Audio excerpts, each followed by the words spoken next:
శ్రీ విద్యా ఛానల్కి స్వాగతం అండి.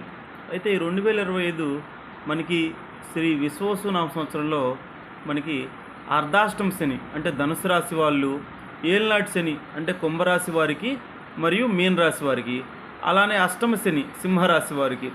సో అష్టమ శని, అర్ధాష్టమ శని, ఏలినాటి శని ఈ 4 రాశుల వాళ్ళు చాలా ఇబ్బంది పడుతున్నారు.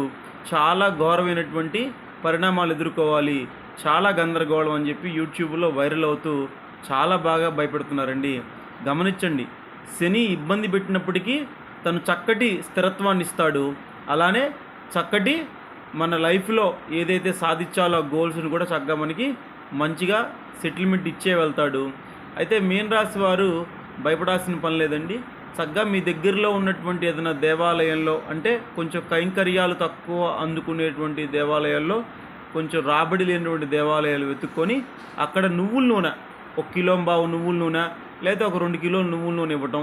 ధనురాశి వాళ్ళైనా, కుంభరాశి వాళ్ళైనా, సింహరాశి వాళ్ళైనా, ఈ 4 రాశుల వాళ్ళు చక్కగా బీదవారికి పౌర్ణమికి శనివారం బీదవారికి అన్నదానం చేయటము, మరియు ఈ నువ్వుల నూనెని దేవాలయాల్లో సమర్పించటం వల్ల ఏలినాటి శని దోషాలు తగ్గి చక్కటి సత్ఫలితాలు పొందుతారు.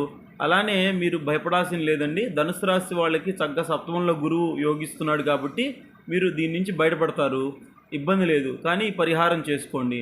మీన రాశి వాళ్ళకి రేపు కొంచెం ఈ ఏప్రిల్ వరకు అలజడి ఉంటుంది, అయినా కానీ మీరు అన్నీ సాధిస్తారు. శని ఖచ్చితంగా ఈసారి స్థిరత్వాన్ని ఇస్తాడు కాబట్టి రావాల్సిన డబ్బులు, పెండింగు ఇవన్నీ కూడా క్లియరెన్స్ అవుతాయి. కాకపోతే కొంచెం మాట పట్టింపులు, మాట మీద కొంచెం చిన్న ఇబ్బందులు వస్తుంటాయి.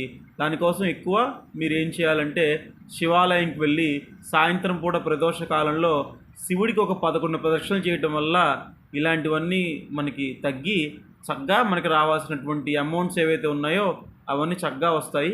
భయపడాల్సిన పని లేదు. చక్కగా రోజు మనం శ్రీ సూక్తము, తర్వాత లలితా సహస్రనామం చేసుకోండి, అంతా చక్కగా ఉంటుంది.